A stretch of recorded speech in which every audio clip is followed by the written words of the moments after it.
नमस्कार विद्यार्थी मित्रांनो, सर्वांसाठी शुभ प्रभात। मी आहे प्राध्यापक गणपत उगडे। गणपत उगडे मराठी व्याकरण यूट्यूब चॅनल मध्ये आपल्या सर्वांचे मनपूर्वक स्वागत। चला तर, तुम्ही स्पर्धा परीक्षेची तयारी करत आहात। या स्पर्धा परीक्षेमध्ये तुम्हाला मराठी व्याकरणाला पैकीच्या पैकी गुण मिळवण्यासाठी आपण प्रयत्नशील आहोत। त्यातीलच यापूर्वी आपण अभ्यास केला होता समास। त्या समासाच्या संदर्भात विचार करत असताना समास भाग 1 मध्ये आपण पाहिलं होतं समास म्हणजे काय, शब्दांच्या एकत्रीकरणाला समास असे म्हणतात। सामासिक शब्द कशाला म्हणतात, शब्दांच्या एकत्रीकरणाने जे जोड शब्द तयार होतात त्याला सामासिक शब्द म्हणतात। कोणत्याही सामासिक शब्दामध्ये दोन पदे असतात, दोन पदापैकी कोणत्या पदाला किती महत्त्व दिलं जातं यावरून समासाचे 4 प्रकार पडतात। जसं मी तुम्हाला सांगितलं, कांदा घालून तयार केलेले पोहे बरोबर कांदा पोहे, हे झालं शब्दांचे एकत्रीकरण। कांदा पोहे हा सामासिक शब्द आहे, त्याच्यामध्ये दोन पद आहेत, एक कांदा दुसरं पोहे। मग कांद्याला महत्त्व द्यायचं की पोह्यांना महत्त्व द्यायचं की दोघांनाही महत्त्व द्यायचं की दोन्ही सोडून तिसऱ्यालाच महत्त्व द्यायचं, यावरून समासाचे किती प्रकार पडतात, 4। मग मी तुम्हाला सांगितलं होतं, एक अव्ययीभाव समास, दुसरा तत्पुरुष समास, तिसरा द्वंद्व समास, चौथा कोणता रे, बहुव्रीही समास। इथपर्यंतचा भाग पाठीमागच्या तासाला आपण पाहिलेला होता। त्यानंतर आता आपण सविस्तर त्याची चर्चा करणार आहोत। पहिला जो काही समास आहे त्या समासाच्या संदर्भात विचार करत असताना पहिला समास आहे तो म्हणजे अव्ययीभाव समास। कोणता आहे रे, अव्ययी भाव समास। कोणता समास आहे हा, अव्ययीभाव समास। आता तुम्हाला माहित पाहिजे अव्ययीभाव समास म्हणजे काय। मी एक उदाहरण घेतो। उदाहरण असं आहे की मी पाहुण्यांना यथाशक्ती मदत केली, यथाशक्ती। आता यथाशक्ती म्हणजे कुवतीप्रमाणे, ऐपतीप्रमाणे। म्हणजे पाहुण्यांनी समजा माझ्याकडे मागितले होते काय 1 लाख रुपये, मी त्यांना दिले फक्त 20,000 रुपये, कारण मी तेवढेच देऊ शकत होतो माझ्या इच्छेनुसार। म्हणजे यथाशक्ती म्हणजे कुवतीनुसार, ऐपतीनुसार, बरोबर। मग आता यथाशक्ती म्हटल्यानंतर या ठिकाणी जर बारकाईने तुम्ही अभ्यास वगैरे केला तर हे पहिलं पद आहे आणि हे कोणतं पद आहे, दुसरं पद आहे। आता नीट विचार करा की मी जर म्हटलं मी पाहुण्यांना शक्ती मदत केली, चुकीचा अर्थ होतो। पण कशी मदत केली रे, यथाशक्ती। यथाशक्ती म्हणजे कुवती प्रमाणे, किंवा त्याला काय म्हटलं जातं रे, ऐपतीप्रमाणे। मग इथं कोणतं पद महत्वाचं आहे रे, इथं आहे हे पहिलं पद महत्वाचं आहे, या पदाला महत्व नाही। दुसरा शब्द वापरला मी की सकाळी आम्ही राजवाड्यावर गेलो होतो, काय, किंबहुना आता असं येईल काही इथं नाही येणार, बरोबर। मग गावोगावी लसीकरण झालं, गावोगावी लसीकरण झालं।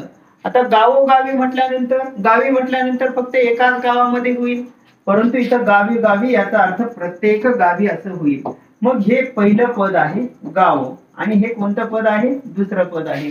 मग आता पहा, गावोगावी लसीकरण झालं, गावोगावी लसीकरण झालं याचा अर्थ काय रे, प्रत्येक गावी, प्रत्येक गावी लसीकरण झालं।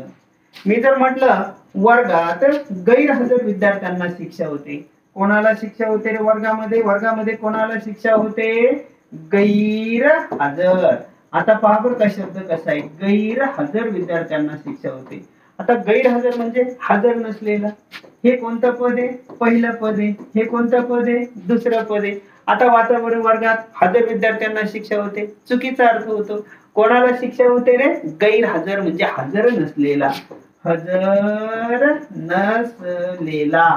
मग आता तुम्हाला इथं लक्षात येतंय काय, लक्षात येतं की लक्षात असं घ्यायचं आहे की ज्या समासामध्ये सामासिक शब्दातील पहिले पद हे अर्थदृष्ट्या प्रधान किंवा महत्वाचे असते त्या समासाला कोणता समास म्हणायचं रे, अव्ययीभाव समास असे म्हणतात। ठेवा लक्षात, पक्क लक्षात ठेवायचंय। काय लक्षात ठेवायचं अव्ययीभाव समासाच्या संदर्भात, तर इथं तुम्हाला लक्षात घ्यायचंय अव्ययीभाव समास म्हणजे काय। हा आहे अव्ययी भाव समास। मग या अव्ययीभाव समासाची व्याख्या कशी आहे रे, तर त्याची व्याख्या जर पाहिली तर व्याख्या अशी आहे की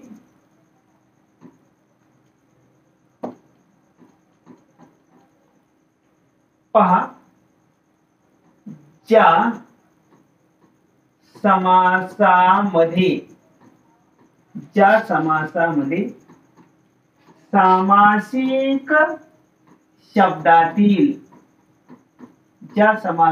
सामासिक शब्दातील पहिले पद हे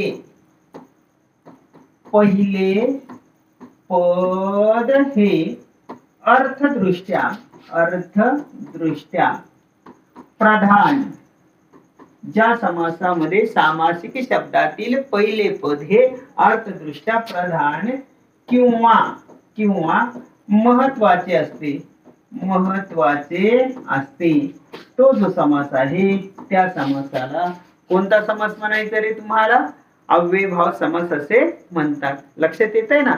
ज्या समासामध्ये सामासिक शब्दातील पहिले पद हे अर्थदृष्ट्या प्रधान किंवा महत्वाचे असते त्या समासाला अव्ययभाव समास असे म्हणतात. मग याचा विचार करत असताना मगाशीच मी तुम्हाला उदाहरण दिलं होतं. उदाहरण असं दिलं होतं की, उदाहरण पहा, धृतराष्ट्र आ जन्म आंधळा होता.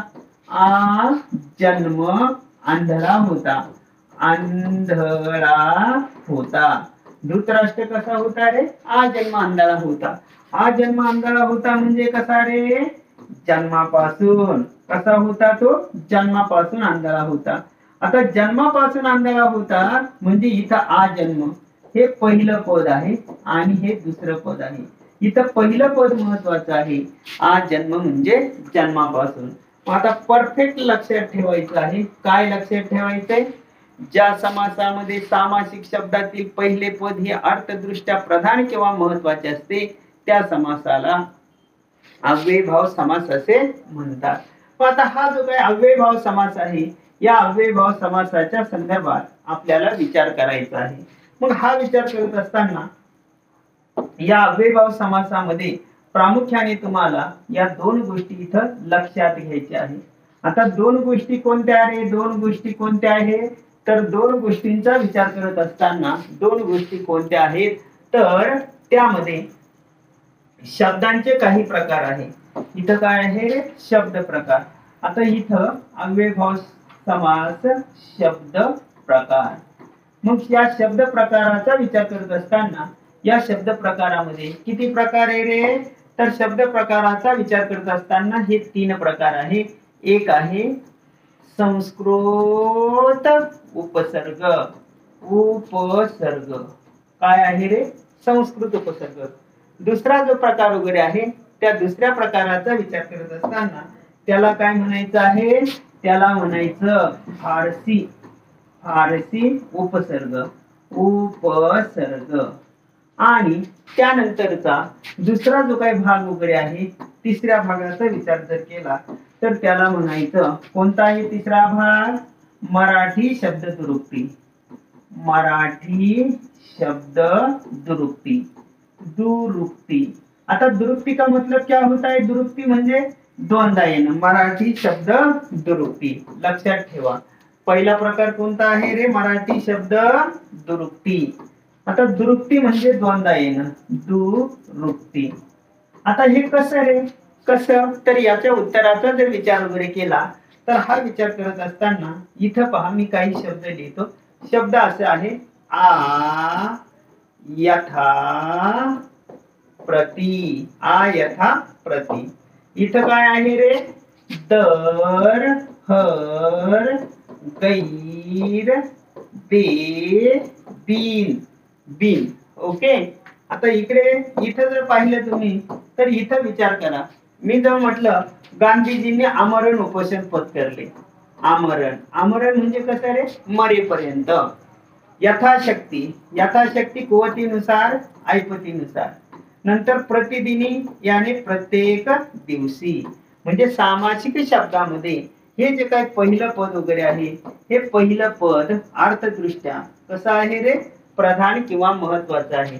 मी जर इथं शब्द वापरला दर साल दर शेकडा 10% दराने बँकेचे 1 लाख कर्ज घेतले. मी हर घडी विचार केला आणि मग निर्णय घेतला कुठल्याही परिस्थितीमध्ये परीक्षा पास व्हायचं. वर्गात गैरहजर विद्यार्थ्यांना शिक्षा होते. बेकायदा कोणतीही गोष्ट करू नये, ती बिनधास्त फिरत होती. म्हणजे दर साल प्रत्येक सालाला, हर घडी प्रत्येक घडीला, त्याच्यानंतर गैरहजर हजर नसलेला, बेकायदा कायद्याला धरून नसलेला, बिनधास्त धास्ती नसलेला. ठीक आहे. आता इथं बा मराठी शब्दांची दुरुक्ती कशी होते. गावो गावी म्हणजे प्रत्येक गावी, घरो घरी प्रत्येक घरी, मनो मनी प्रत्येक मनामध्ये, वेळो वेळी प्रत्येक वेळी, क्षणो क्षणो क्षणी प्रत्येक क्षणी, दारो दारी प्रत्येक दारी. म्हणजे आता तुम्हाला लक्षात घ्यायचं आहे. ते लक्षात कसं घ्यायचं पहा. हा जो अव्ययभाव समास आहे, या समासाच्या संदर्भात विचार करत असताना इथं तुम्हाला लक्षात घ्यायचं आहे पहा, की मी तुम्हाला सांगितलं ज्या समासामध्ये सामासिक शब्दातील पहिले पद हे अर्थदृष्ट्या प्रधान किंवा महत्वाचे असते, त्या समासाला अव्ययभाव समास म्हणतात. मग इथं तुम्ही नीट बारकाईने अभ्यास केला ना, कसा केला रे. इथं काय आहे. यथा प्रति, दर, हर, गैर, बे, बिन. आणि इथं मात्र शब्दांची काय आहे दुरुक्ती. गावोगावी प्रत्येक गावी, घरोघरी प्रत्येक घरी, मनोमनी प्रत्येक मनी, वेळोवेळी प्रत्येक वेळी, क्षणोक्षणी प्रत्येक क्षणी, दारोदारी प्रत्येक दारी. अशा पद्धतीने या ठिकाणी हा जो काय अव्ययभाव समास आहे, परीक्षेला जर असे तुम्हाला शब्द दिले तर 100% हा अव्ययभाव समास समजायचा आहे. अव्ययभाव समासाचे पोट प्रकार पडत नाहीत. हे फक्त काय आहे, अव्ययभाव समास म्हणजे काय, आणि अव्ययभाव समासाचे हे 3 शब्द प्रकार. एक संस्कृत उपसर्ग, फारसी उपसर्ग, मराठी शब्दाची दुरुक्ती. परीक्षेला तुम्हाला विचारलं जाईल काय, की इथं समजा म्हटलं मी हर घडी विचार केला आणि मग निर्णय घेतला की कुठल्याही परिस्थितीमध्ये खाकी वर्दी मिळवायची. हर घडी म्हणजे काय रे, प्रत्येक घडीला, हर घडी प्रत्येक घडीला. ठीक आहे. चला तर मित्रांनो, अशा पद्धतीने अव्ययभाव समास आणि त्याचे शब्द प्रकार आपण पाहिले. पुन्हा भेटूया पुढील भागामध्ये, अर्थातच तत्पुरुष समास व त्याचे पोट प्रकार घेऊन. तोपर्यंत नमस्कार, धन्यवाद, हॅपी थॉट्स, टेक केअर, शुभरात्री, थँक्यू.